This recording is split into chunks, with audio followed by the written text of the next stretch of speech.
Bom dia, amadas irmãs, amados irmãos. Vamos dar continuidade à nossa exposição da carta aos Efésios.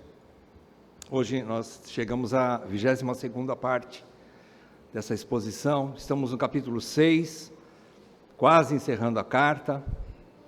E nós vamos meditar do trechinho do capítulo 6, do versículo 10 até o 13 só. Efésios 6, de 10 a 13. Nós vamos olhar para esse texto sob o tema Conhecendo o Inimigo das Nossas Almas. Conhecendo o Inimigo das Nossas Almas. A igreja bem sabe que nós não falamos muito de Satanás, não há muita necessidade de falar sobre isso. A gente precisa conhecer o nosso Redentor, não é?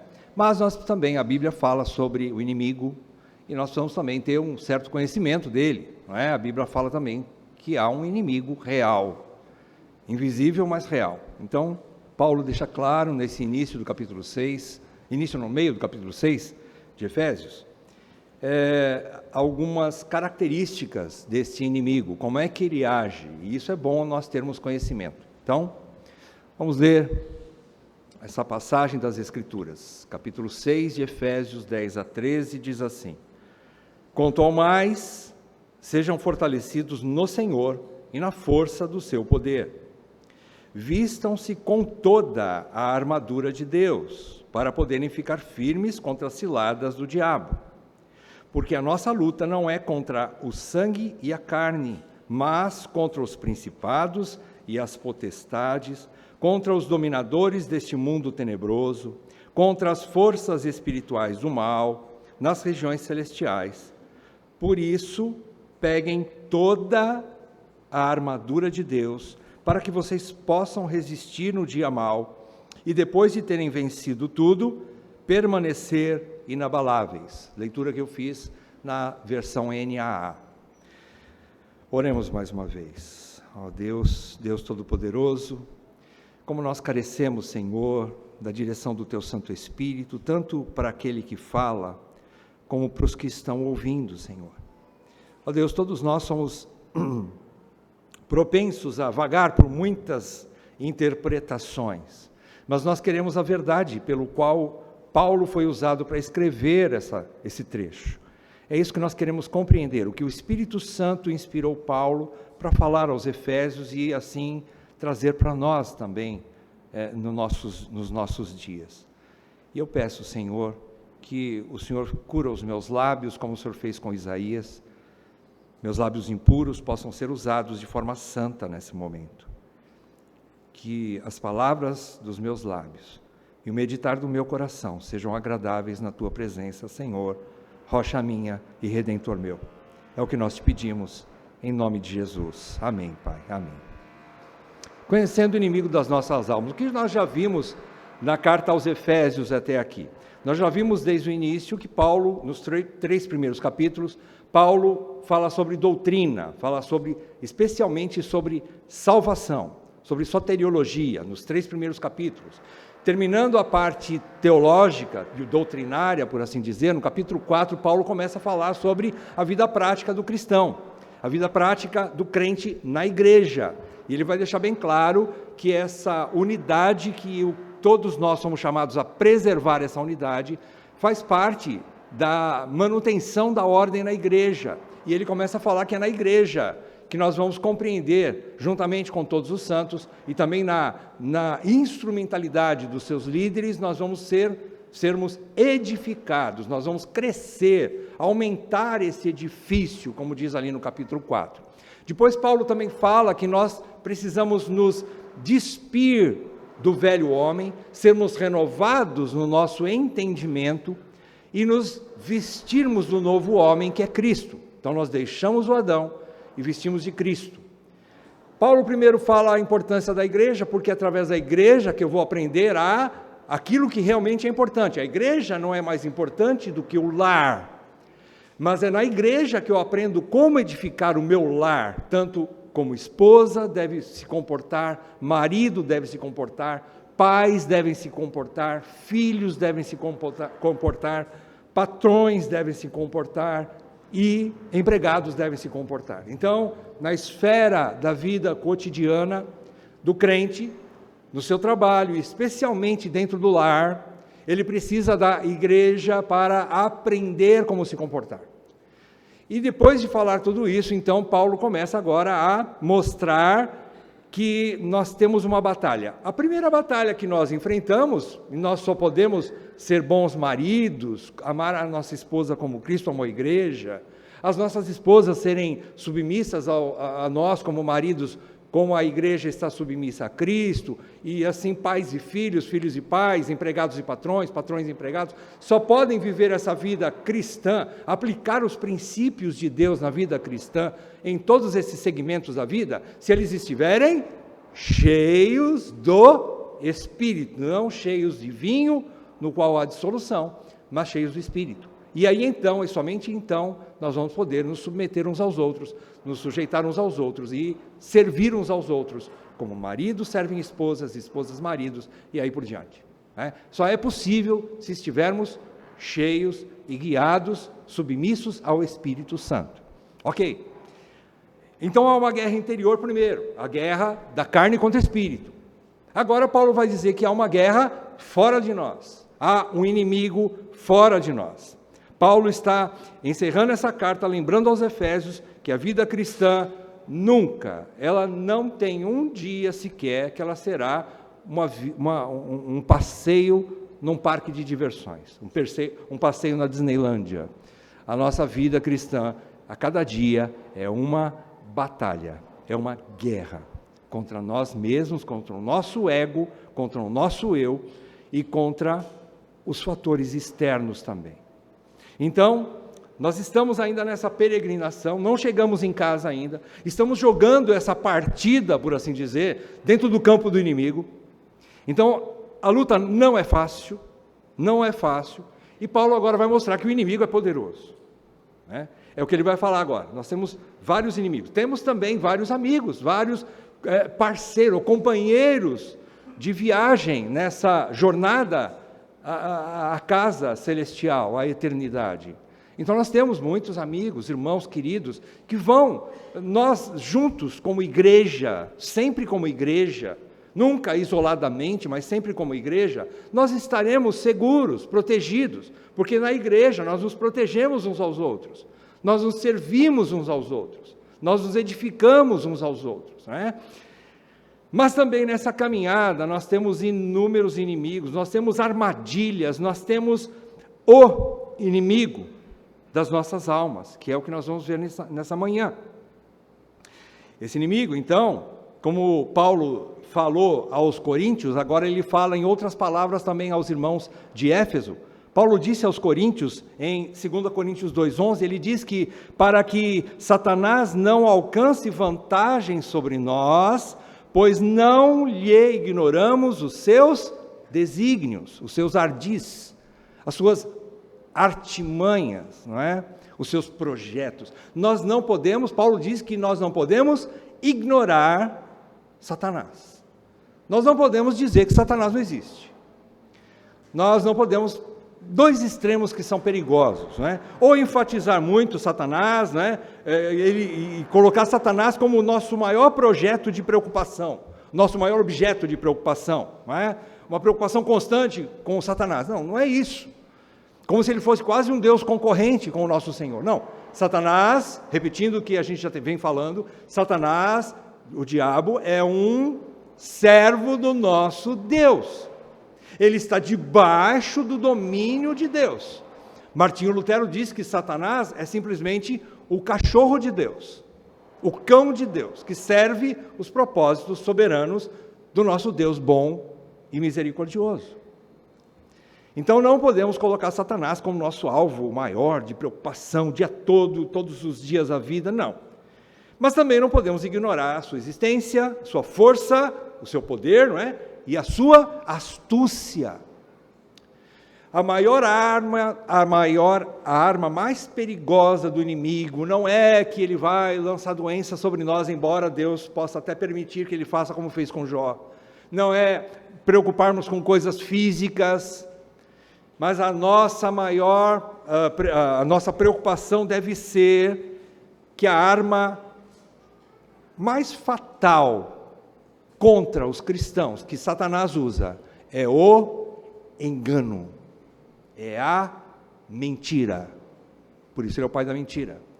Então nós precisamos ficar atentos com isso. A gente fica preocupado, quem sabe, pode ser que ele invada a minha casa. Tem gente que até não monta árvore de Natal em casa, porque ouviu dizer que dentro da árvore de Natal o Satanás está lá. Não tem nada a ver. Então, são bobagens que a gente ouve, né? Não tem base bíblica para isso, né? Enfeite, pode fazer à vontade. Coca-Cola não tem Satanás na fábrica, tá bom? E tome Coca-Cola à vontade, eu tomo. E a gente pode ter essa tranquilidade. A nossa guerra não é física, a nossa guerra é espiritual, como nós vamos ver agora. Então, dito isso, vamos ao texto, não é? O texto aqui, já no versículo 10, Paulo deixa claro uma coisa, um fundamento. O fundamento da nossa condição de nos mantermos firmes e não cairmos nas garras de Satanás. Ele diz, quanto ao mais, ou seja, agora eu vou passar a dizer, finalizando a carta, vocês devem ser fortalecidos no Senhor e na força do seu poder. Ele está praticamente fazendo, né, colocando duas bases, mas na verdade é uma só. Ele quer dizer, você, meu irmão, minha irmã, não tem poder em si mesmo contra as forças do mal. Você é fraco em relação a Satanás. Você não tem sabedoria como ele tem. Você não consegue se livrar dele sozinho. Então Paulo deixa claro que, antes de falar sobre o inimigo propriamente dito, aliás, é uma estratégia fundamental, todos os militares conhecem, sabem disso, que um dos pontos fundamentais para se ter vitória é conhecer o inimigo, a estratégia do inimigo, como ele funciona, como é que ele age, onde ele está, ter informações sobre o inimigo, é fundamental para qualquer exército ter êxito em suas campanhas, não é? Por assim dizer. E aqui Paulo faz isso, mas primeiro ele diz que a sua tropa, como um bom comandante, Paulo quer dizer para toda a tropa, a igreja, né?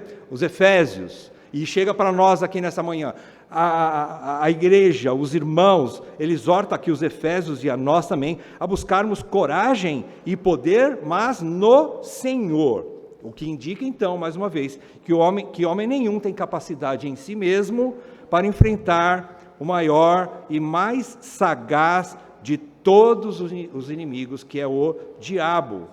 E a nossa fonte de poder está em Deus. Aqui Paulo está querendo dizer o seguinte, não é que você busca uma vez, num dia, você busca o Senhor e ora, e estuda a palavra de Deus, e se arma com toda a armadura de Deus, veste toda a armadura, que aliás, os detalhes sobre a armadura nós vamos ver na próxima aula, na próxima pregação. Hoje nós vamos falar só sobre o inimigo, né? Mas não quer dizer que você, uma vez revestiu-se de toda a armadura hoje, amanhã você não precisa mais. Ele vai dizer no final, no versículo 13, depois de terem vencido tudo, continuem inabaláveis, ou seja, permaneçam e continuem vigilantes. Tá? Então, nós temos que buscar o Senhor todos os dias. E estar conectado com o Senhor, veja, o poder que nos dá vitória é o poder do Espírito de Deus em nós, como ele disse lá no versículo 18 do capítulo 5. Somente cheios do Espírito, agora no contexto de uma batalha externa contra o Satanás, somente o homem, a mulher, o crente, o cristão, cheio do Espírito, pode ter vitória contra as astúcias do diabo, somente com o poder que vem de Deus. Então nós temos que nos relacionar com Deus, nós temos que estar próximos de Deus, é Ele que nos protege, é Ele que nos guarda. Então ele fala de uma armadura de Deus, né, no versículo, versículo 11, ele vistam-se com toda a armadura de Deus. Mais uma vez ele diz que essa armadura vem de Deus, não vem de nós não temos. Isso são os recursos que Deus nos traz e o que nós vamos ver na próxima aula em detalhes dessa armadura. Então, sozinho. O Calvino diz que nesse trecho, nesse versículo 10, Calvino diz que Paulo exorta os seus irmãos a serem corajosos para ir buscar em Deus a força. Não é para enfrentar sozinho o diabo. Não é para, com sua própria força, coragem e sabedoria que nós achamos que temos, nós vamos enfrentar sozinho. Não, é força ou coragem para buscar do alto a capacidade de permanecermos firmes contra o diabo. É de estarmos dependentes de Deus. Ter essa coragem de sermos fortes, mas no Senhor. Não é pelo que o Senhor dá, mas percebam aqui, no Senhor, eu sou forte no Senhor, é porque eu estou nele e ele está em mim. Eu me relaciono com Deus. Eu tenho uma vida oculta com Deus. E por essa vida oculta com Deus, então, eu tenho força de Deus para me manter firme contra o diabo. É isso que Paulo quer dizer aqui. Versículo 11, Paulo diz que ele começa a fazer essa analogia, como eu já disse, sobre a armadura, que nós veremos mais detalhes na outra aula, a partir do versículo 14, né? Mas que essa armadura, ela vem de Deus, nós não encontramos através de palestras motivacionais, de coaches da vida, como chamam-se? Os treinadores, né? Da vida aí, nós não encontramos em universidades, nós não encontramos essa força, essa graça, essa sabedoria em nenhum outro meio, nenhuma outra fonte, a não ser no Senhor. Por isso que essa armadura, Paulo diz que ela é de Deus. Então, nossa fonte de poder é Deus. Isso tem que ficar bem claro para nós. Então, eu preciso conhecer quais os meios que Deus me dá para eu me fortalecer nele. É isso que a igreja faz. Como nós ouvimos nessa manhã, usando os meios de graça para que nós possamos conhecê-lo, para que nós possamos entender que através dos meios de graça, de estudar, ler a palavra de Deus, em especial, o maior dos meios de graça, dos caminhos que nós temos para sermos fortalecidos, é estudarmos, darmos tempo de qualidade para estudar a palavra de Deus. Não há outro meio mais poderoso do que a gente conhecer a palavra de Deus e nos aprofundarmos no estudo bíblico. Paulo então diz que é uma armadura. Por que uma armadura? Percebam, Paulo está querendo dizer com armadura que o nosso objetivo é simplesmente proteção. Nosso objetivo não é ataque. Nós não fomos chamados aqui para atacar, como muitos dizem por aí. Nós não vamos sair daqui caçando o diabo. Nós não temos esse poder, não temos essa capacidade. Deus não nos deu essa capacidade. Ele nos deu condições somente de nos protegermos. A armadura significa algo que nos protege. Nós não estamos caçando o diabo. Nós não saímos por aí para amarrar o diabo, como muitos dizem. Isso não é bíblico, sair caçando o diabo por aí. Mas é proteção. E quando muito, Paulo diz que nós temos que fugir dele. Isso é sabedoria, isso é poder, para escapar das ciladas do diabo. É para fugirmos. E nunca para tentar ir atrás, como se eu fosse um super-herói, aí vou detonar com o diabo. Não, você não vai a lugar nenhum. Então, nós fomos chamados, a armadura de Deus, ela tem esse objetivo somente de proteção, de manter o cristão firme, proteger a nossa fé. Ele quer abalar a nossa fé. Como eu disse, a arma principal dele é o engano. Ele pode usar a própria palavra de Deus distorcida, como ele fez lá no Éden, com Eva, distorcer a palavra de Deus para enganar e fazer com que nossa fé em Deus seja corrompida, seja destruída, seja abalada, nossa confiança em Deus torne-se fragilizada e acabe por fim a gente apostatando da fé. Então o objetivo dele é esse, mas nós estamos com essa armadura com o objetivo de permanecermos firmes na fé e seguro contra as ciladas do diabo, que quer fazer com que nós percamos a nossa confiança em Deus. Esse é o objetivo dele. Desses versículos 11 a 13, então, nós vamos ver algumas características aqui do inimigo, mas antes de falar sobre as características, para a gente conhecer aquele contra quem nós vamos lutar, Paulo fala contra quem nós não vamos lutar, contra quem nós não devemos lutar. Ele fala no versículo 12, porque a nossa luta não é contra o sangue e a carne. O que Paulo quer dizer aqui? Ele quer dizer que a nossa luta não é contra pessoas de carne e osso, carne e sangue, como nós. A nossa luta não é física. Embora nós tenhamos que tomar cuidado com as más conversações, porque elas corrompem os bons costumes, e nós vamos ver também que Paulo fala sobre o perigo dos ministros do diabo que se vestem como anjos de luz. Embora sim o diabo use pessoas, mas nós não saímos por aí dando tiro em todo mundo. Porque você discerniu que uma palavra de um homem ou de uma pessoa, como Jesus discerniu que Pedro havia falado alguma coisa contra ele ir para o seu principal objetivo de morrer na cruz, e Jesus discerniu quem estava falando por trás de Pedro. Então Jesus diz a Pedro: arreda, Satanás, ou seja, sai de perto de mim, Satanás. Ele estava falando para quem? Para Pedro. Mas ele não matou, ele poderia exterminar Pedro ali na hora, né? Ele poderia, mas ele não fez isso. A guerra não é contra Pedro, mas é contra quem está por trás. Nós às vezes nos afastamos de certas pessoas que podem estar sendo usadas pelo inimigo, mas nunca saímos por aí batendo em ninguém, ou pelejando desse tipo dessa forma, contra essas pessoas, né? Então a nossa luta não é contra essas pessoas, nós precisamos exortá-las, nós precisamos orientá-las. Você tem base bíblica para dizer que determinada pessoa está falando alguma coisa que é totalmente antibíblica? É lógico que você não vai falar: Satanás está falando através de você, não precisa falar isso.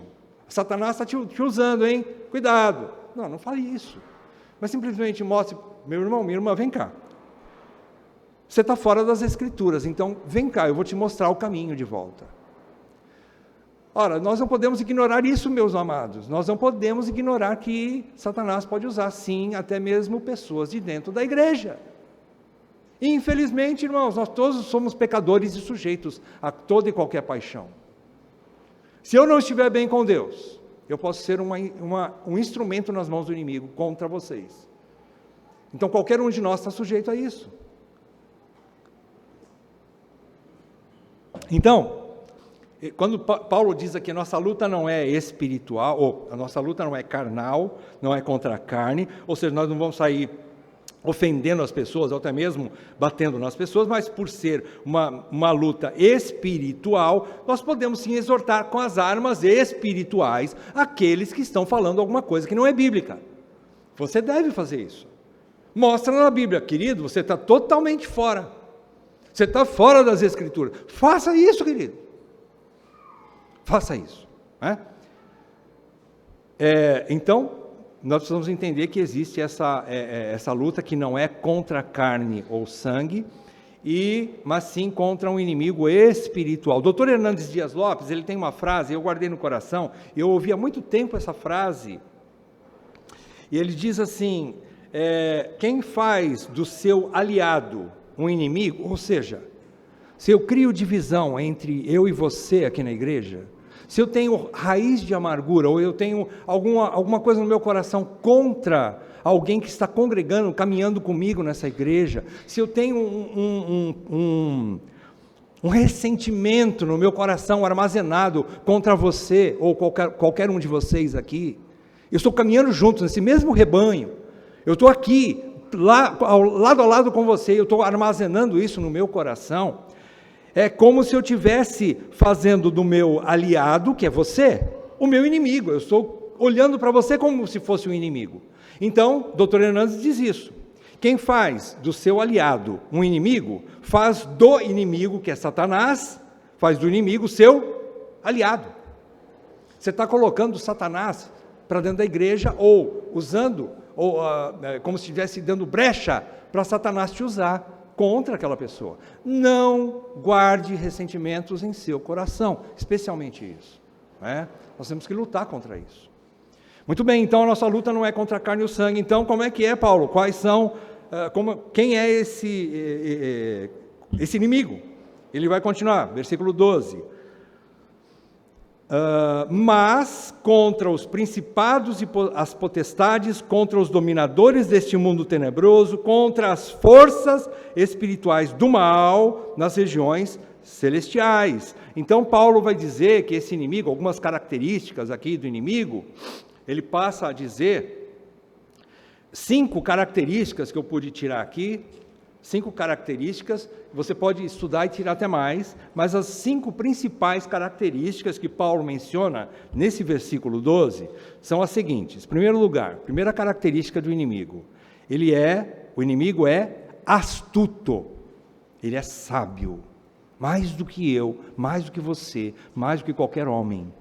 O inimigo é astuto, ele diz, quando ele fala de ciladas, lá no versículo 11, no finzinho do versículo 11, quando ele arma ciladas, as ciladas do diabo, são armadilhas, são enganos, algumas enganações, algumas coisas muito bem pensadas para fazer com que eu e você caiamos nessa armadilha.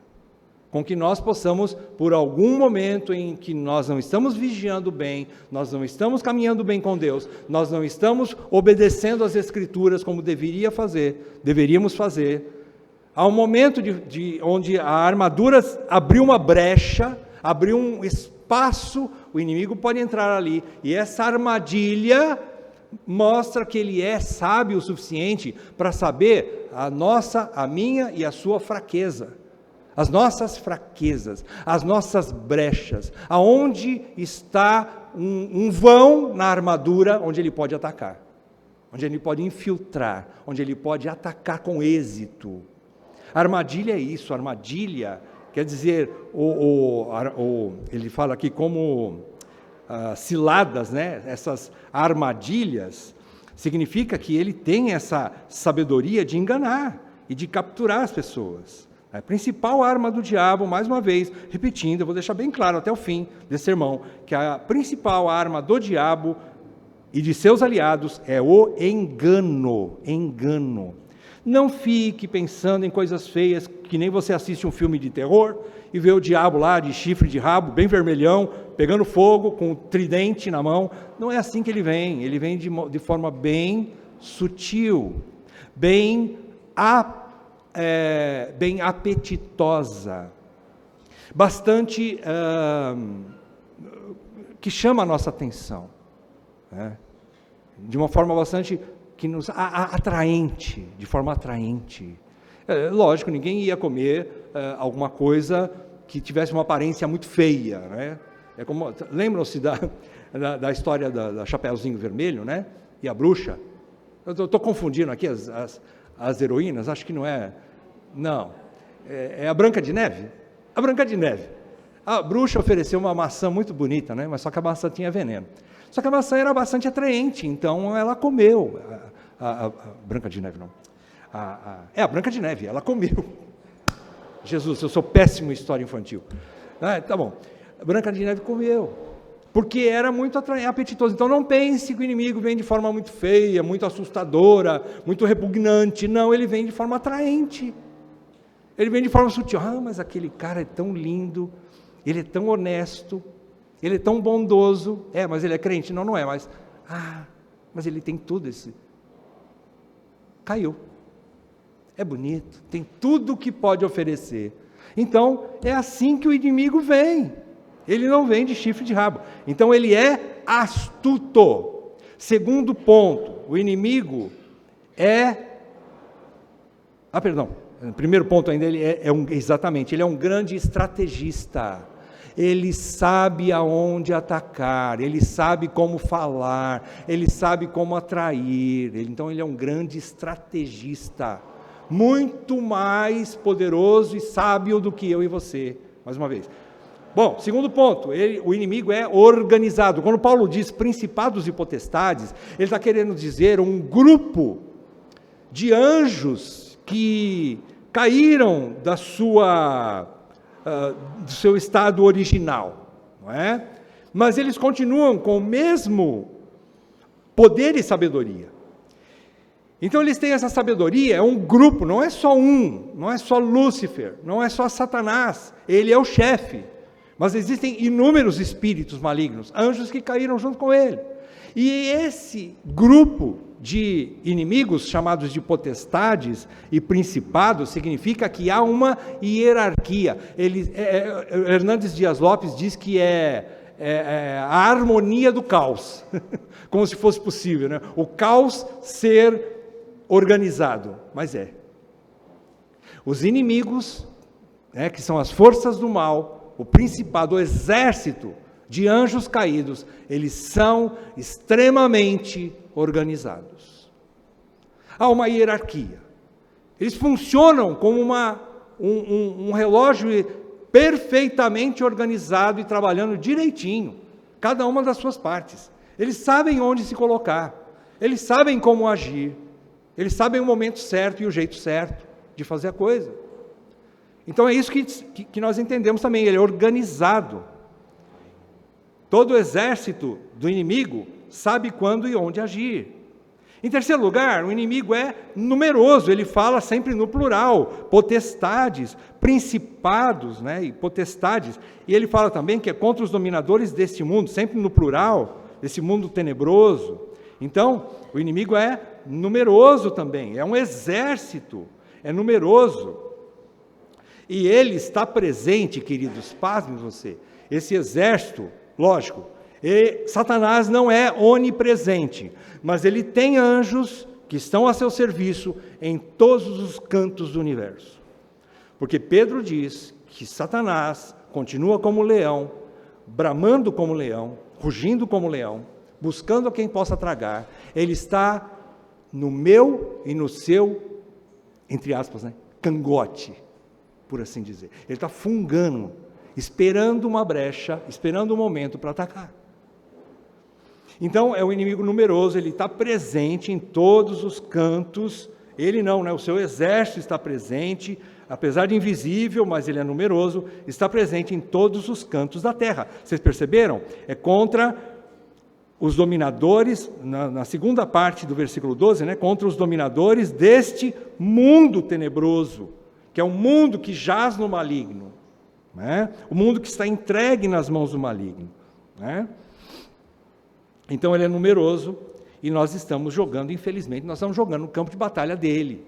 Ele sabe muito bem os cantos, por mais que você pense que está seguro em determinado lugar, mas ele conhece esse mundo, conhece. Ele nos conhece por tudo que nós agimos. Ele não tem capacidade, como Deus tem, de sondar o nosso coração e o nosso pensamento. Ele não tem. Mas pelas nossas atitudes e pelo nosso falar, ele capta as informações e programa a sua estratégia de ataque. Ele sabe o momento enquanto eu estou fragilizado em alguma situação. Eu, por exemplo, estou precisando de dinheiro e de repente aparece uma oportunidade com dinheiro de forma ilícita e eu acabo apanhando aquele dinheiro porque eu estou precisando. Ele que põe ali para me tentar. Tiago diz que ele é o tentador e não só ele. Nós temos a tentação dentro de nós.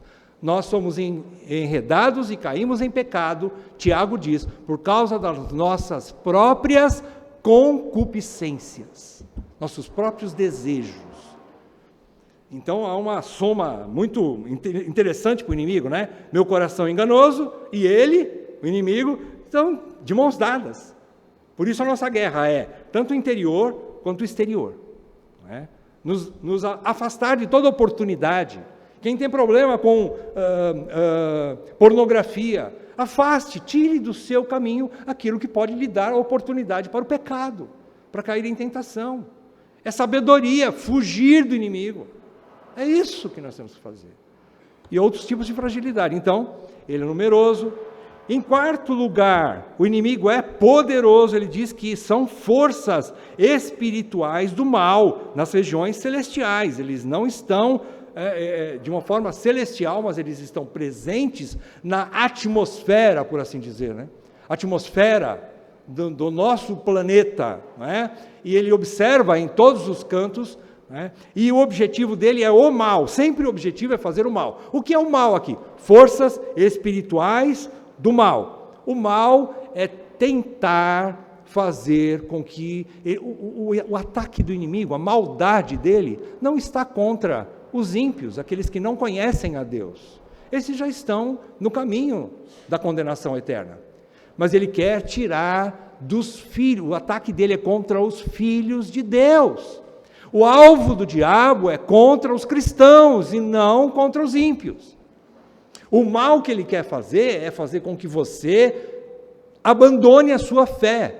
A apostasia, que ele é o grande apóstata desde o início, é o que o inimigo quer fazer com a igreja. E a apostasia é um abandono irreversível da fé em Jesus Cristo. É esse o objetivo dele. O mal é esse.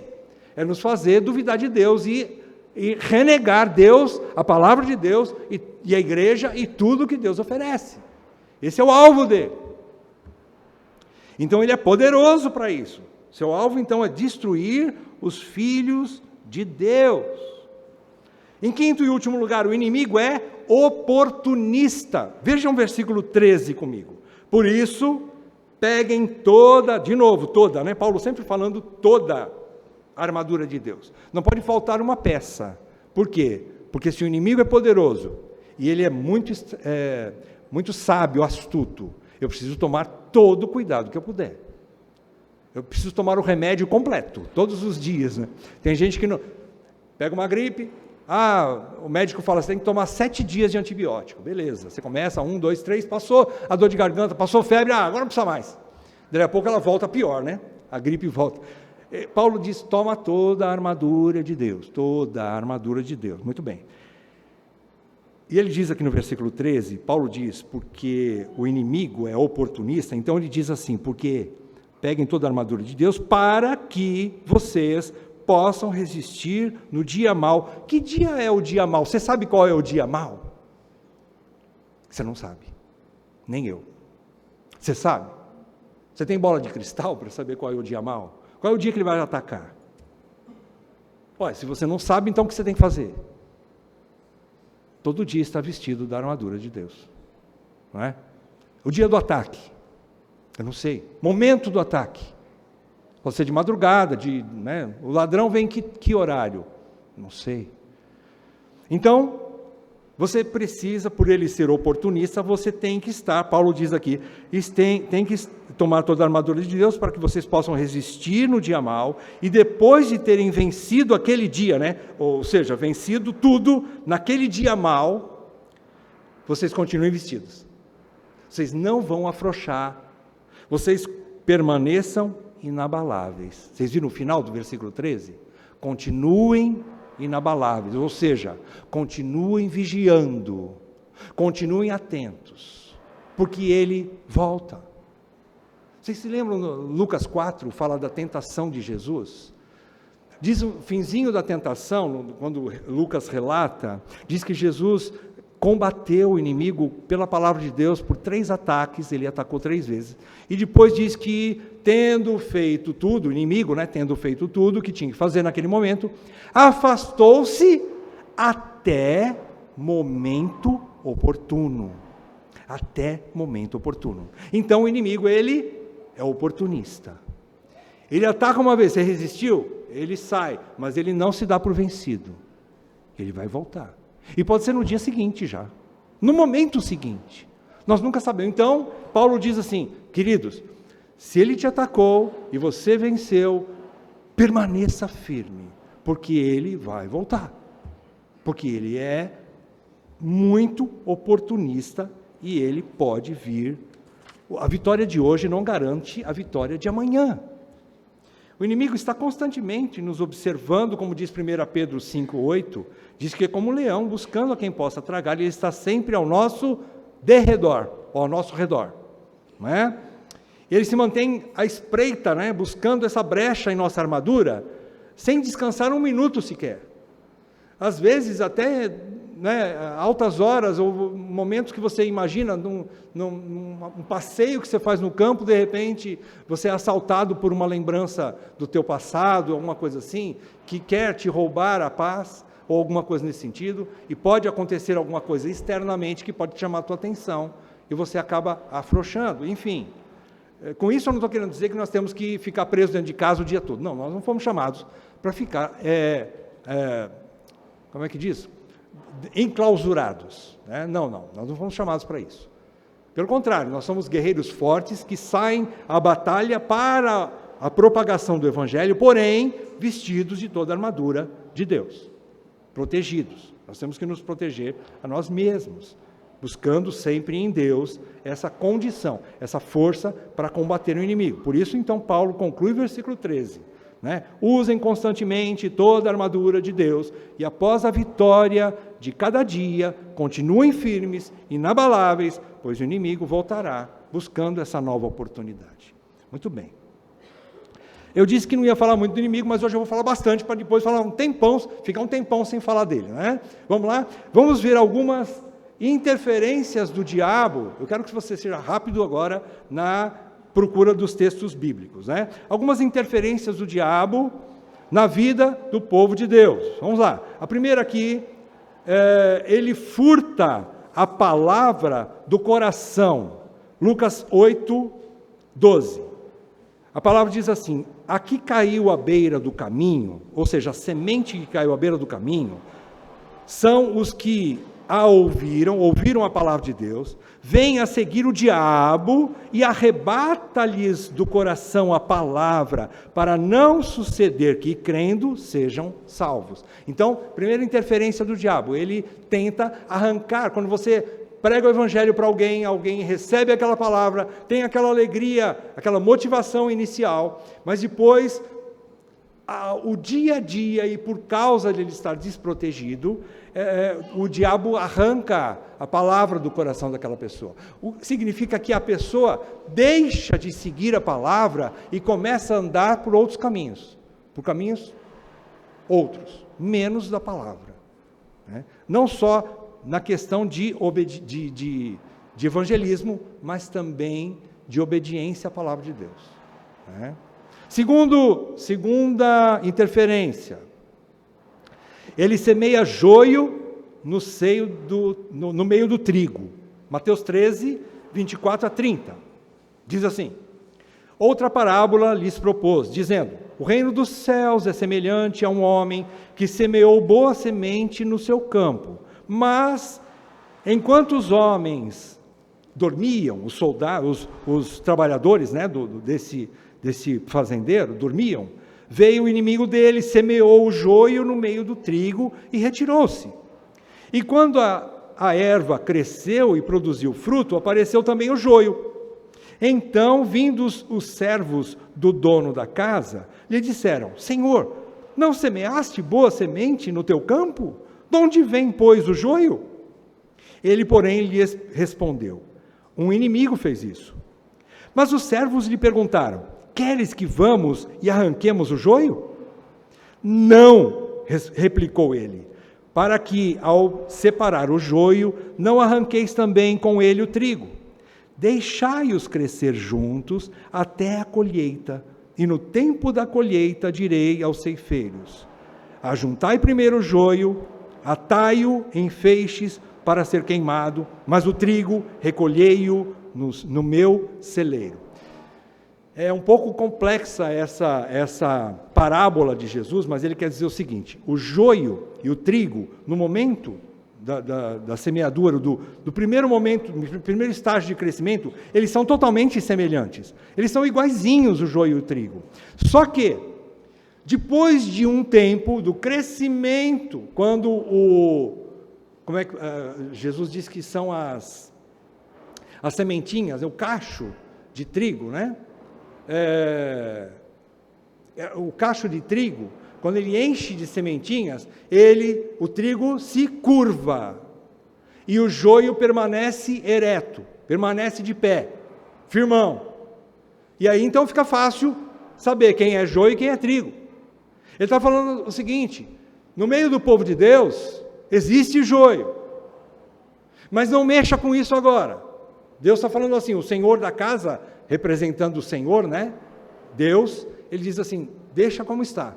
Porque no meu tempo vão aparecer os frutos. E os frutos vão dizer quem é quem. Quem é joio, quem é trigo. Quem é verdadeiro cristão e quem não é. Os falsos que estão no meio da igreja. É isso que o Senhor está dizendo. E eu vou fazer essa separação. O Senhor vai fazer a separação. Mas quem fez isso? Quem fez o estrago? Foi o inimigo. O inimigo colocou lá. Para quê? Para atrapalhar o crescimento da igreja. Ele sempre coloca, o inimigo sempre coloca alguns no meio da igreja para atrapalhar o crescimento, para trazer confusão e divisão entre a igreja, no meio do povo de Deus. São pessoas, e é duro dizer isso, mas é verdade. Nem todos que são bonitinhos estão hoje caminhando, não é bem, na fé, são legítimos filhos de Deus. Eu não sei, você não sabe. Então deixa que o Senhor sabe quem é joio, quem é trigo. Não mexa com isso, mas uma hora a casa cai, por assim dizer, né? Vai aparecer. Ok, terceira interferência. Ele se opõe ao pregador. Essa aqui doeu, hein? Essa doeu. Ele se opõe ao pregador. Zacarias 3, de 1 a 5. Aí, Rodrigo. Deus me mostrou o sumo sacerdote Josué, o qual estava diante do anjo do Senhor, e Satanás estava à mão direita dele. Olha só. Satanás estava pertinho do sacerdote Josué, para se lhe opor. Mas o Senhor disse a Satanás: o Senhor te repreende, ó Satanás. Sim, o Senhor que escolheu a Jerusalém te repreende. Não é este, agora o anjo fala para o Senhor, né, te repreende, fala para Satanás, olhando para Josué, o pregador, o sacerdote, Josué. Não é este um tição tirado do fogo? Ora, Josué, trajado de vestes sujas, estava diante do anjo. O que quer dizer aqui? Que o pregador é tão sujo quanto qualquer outro pecador, qualquer outro irmão. Não há bom aqui, mas quem escolheu Josué? Foi Deus. Deus escolheu Josué para pregar, para ser o sacerdote.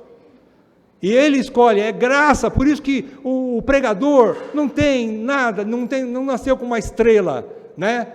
Ou virado para o céu, né? Para a estrela. Por isso ele tem mais sorte do que os outros. Não! Simplesmente por graça, ele foi escolhido por graça, ele é como os outros, tão pecadores quanto. Né? Então, ele estava trajando vestes sujas, estava diante do anjo. Tomou este a palavra e disse aos que estavam diante dele: tirai-lhe as vestes sujas. A Josué disse, o Senhor falando para Josué: eis que tenho feito que passe de ti a tua iniquidade, e te vestirei de finos trajes. E disse eu, agora Zacarias vai dar um pitaco, né? Ele vai dar uma dica para Deus. Zacarias pede Senhor, dá licença, deixa eu dar uma ideia para o Senhor. Disse eu, põe ali um turbante limpo sobre a cabeça. E olha que Deus ouviu, hein? Puseram-lhe, pois, sobre a cabeça um turbante limpo, e os vestiram com trajes próprios, e o anjo do Senhor estava ali. Então, queridos, olha só, o diabo ataca os pregadores. Ele quer destruir aqueles que têm a palavra de Deus para edificar a igreja. E como nós somos frágeis, por isso precisamos, como Paulo diz na sequência desse capítulo 6, orem não somente por vocês, mas também por nós, que pregamos a palavra, porque somos frágeis e o inimigo é poderoso. E nós precisamos da intercessão dos irmãos da igreja, das orações dos irmãos. Né? Então, ele se opõe ao pregador. Quarta interferência, ele usa a arma da dissimulação, da mentira, do engano. Né? 2 Coríntios 11, 14 e 15. E não é de admirar, porque o próprio Satanás se transforma em anjo de luz. Muito bonito, né?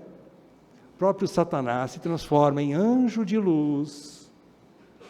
Não é muito, pois, que os seus próprios ministros se transformem em ministros de justiça, e o fim deles será conforme as suas obras. Ele está dizendo que o Satanás usa de dissimulação para levantar homens que não são verdadeiramente crentes, mas que são homens que se colocam como crentes, estão ensinando, usando a Bíblia, mas distorcida, para cumprir os propósitos carnais deles e manter muitas pessoas longe de Deus.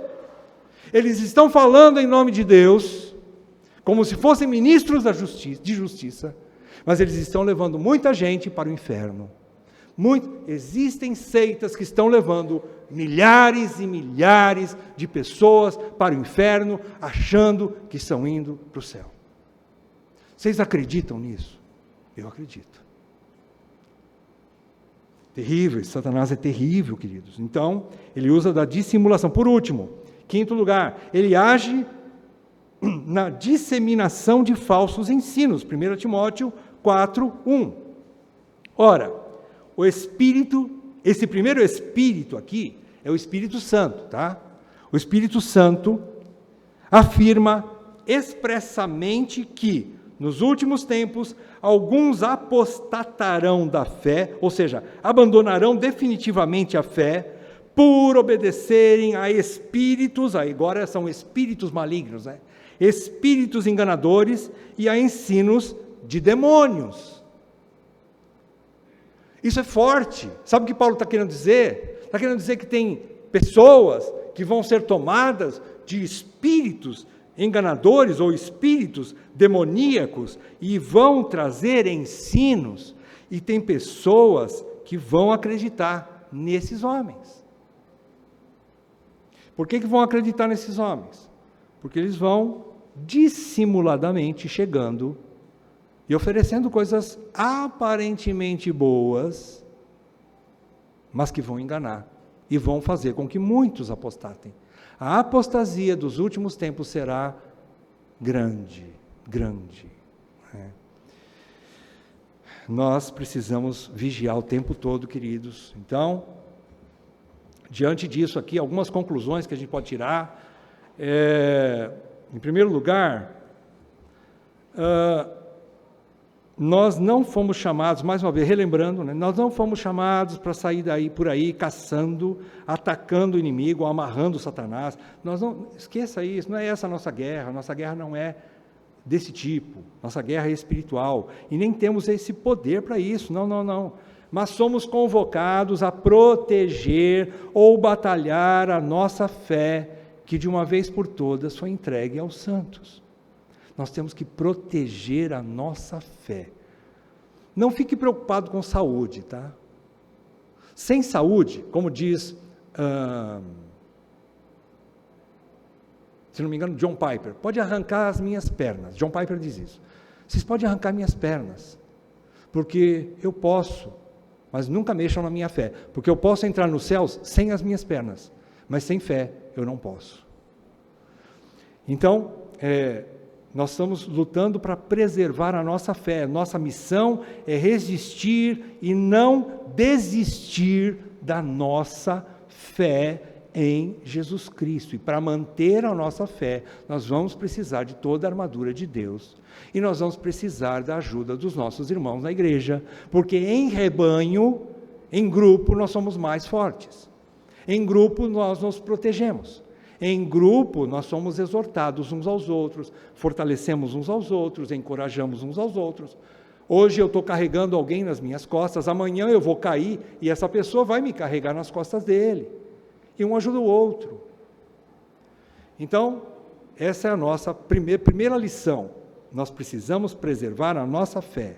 Segundo lugar, segunda lição com aplicação. Precisamos ser homens e mulheres maduros espiritualmente.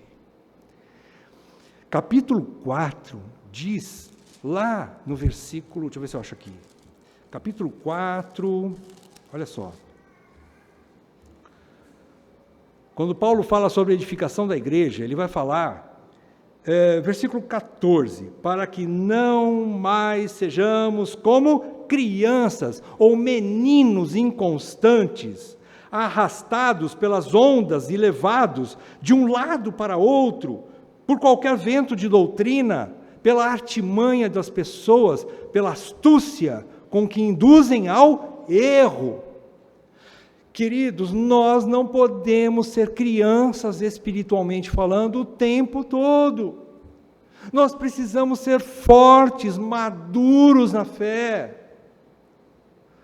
Chega, eu sei, é normal alguém recém-convertido ter ainda atitudes de crianças, é normal, há tempo para tudo. Eu não posso exigir dos meus netinhos que eles corram como o Rodrigo, como o Danilo, correm pra caramba, né? Muito, e resistentes. Eles não têm perna para isso, os netinhos.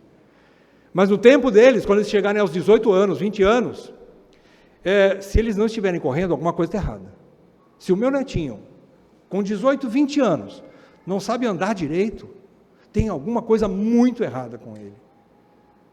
Ele não cresceu, ele não desenvolveu. O pai e a mãe querem que aconteça isso. E se não acontecer, é alguma coisa gravíssima. Tem que procurar um médico urgente. Coisa está feia. E assim, irmãos, a nossa vida cristã também, não podemos ser crianças o tempo todo. Dando leitinho o tempo todo. É o que os apóstolos exortavam. Não, o escritor de Hebreus. Não, eu queria dar alimento sólido para você. Eu queria dar comida mais robusta para você, mas eu não posso, eu tenho que dar leitinho. Por quê? Porque vocês ainda não sabem comer comida sólida.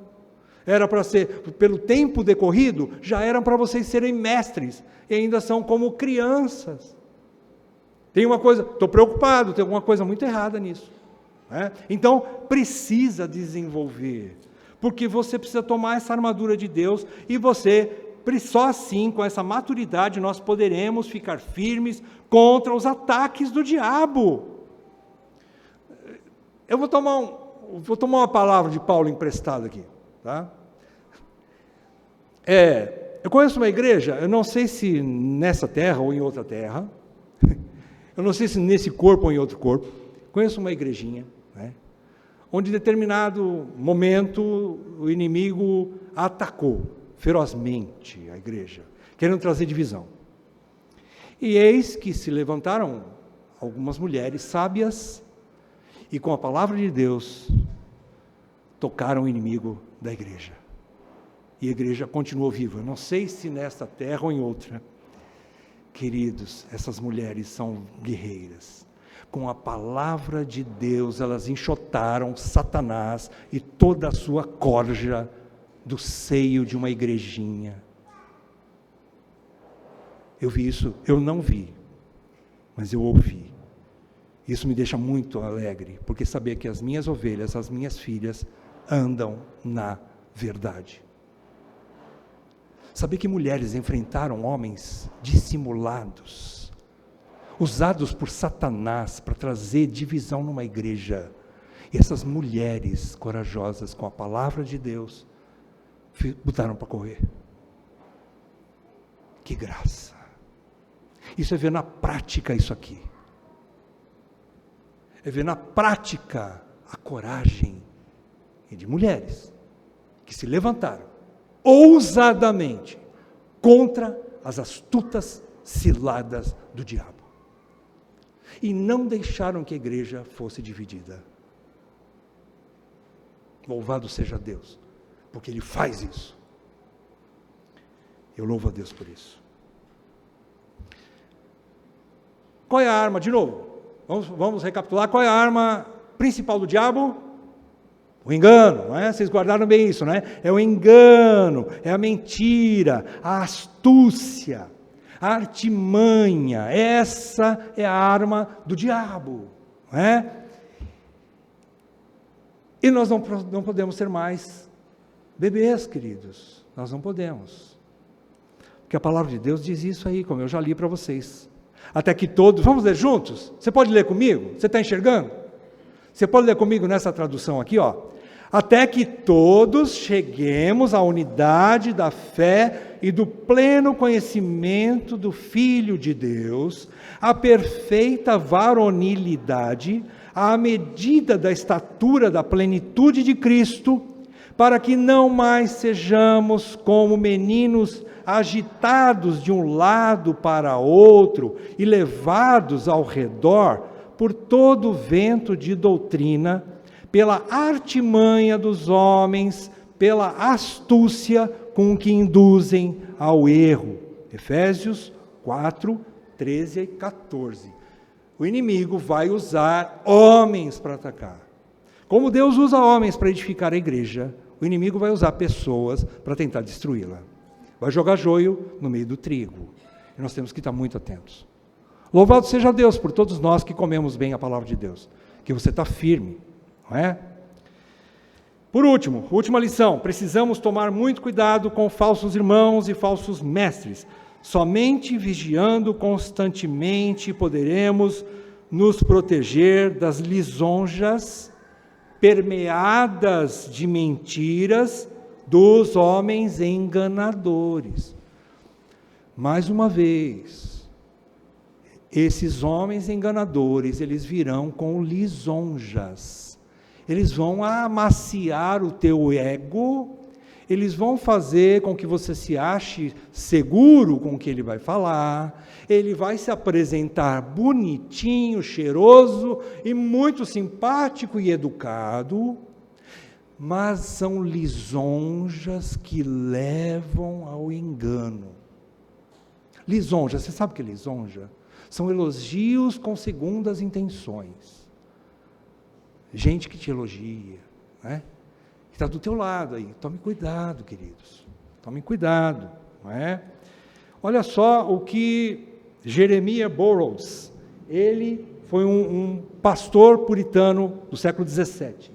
Ele diz assim: Satanás tem mais sucesso com ministros que distorcem a verdade do que com os perseguidores da igreja. Satanás tem mais sucesso com os falsos mestres ou falsos irmãos do que se, por exemplo, o governo brasileiro impedisse de nós congregarmos. E a gente continuaria, porque nós temos que manter a nossa obediência acima de qualquer autoridade, a Deus acima de todas as coisas, né? E nós vamos obedecer mais a Deus do que aos homens. Compete a obedecer mais a Deus. Então nós vamos ser presos e muitos de nós vão ser mortos. Mas aqui, Jeremiah Burroughs, ele diz que isso não é tão perigoso quanto aos falsos mestres infiltrados na igreja. Esses falsos mestres são muito mais perigosos. A dor física, a gente suporta e a gente consegue até morrer com dor física sem negar a fé. Mas a gente tem que tomar cuidado com os falsos mestres que vão fazer com que a gente negue a nossa fé. Esse é o cuidado que nós temos que ter. Oremos, irmãos. Senhor Deus, como nós precisamos dessa armadura, Senhor. Ó Senhor, eu sou o primeiro necessitado, miserável que sou, tão fraco, tão inconstante, tão necessitado dessa armadura. E da mesma forma eu sei que os meus irmãos e irmãs aqui também precisam dessa armadura. Portanto, revista-nos, Senhor. Dá-nos a tua força para resistir no dia mau. Dá-nos essa capacidade de discernimento, Senhor, que todos nós possamos amadurecer na fé, que todos nós possamos ser maduros espiritualmente, que todos nós possamos nos alimentar de alimento sólido, que dá força, para que nós possamos nos manter firmes e fortes diante das ciladas do diabo. Por favor, Senhor, eu te peço isso, fortaleça-nos em todo o seu poder, dentro de nós. É o que nós te pedimos, para que possamos continuar firmes em nossa fé em Jesus Cristo, e mais do que isso, pregando o teu evangelho a quem quer que seja. Continue nos dando essa graça, Senhor, eu te peço em nome de Jesus. Amém, Pai.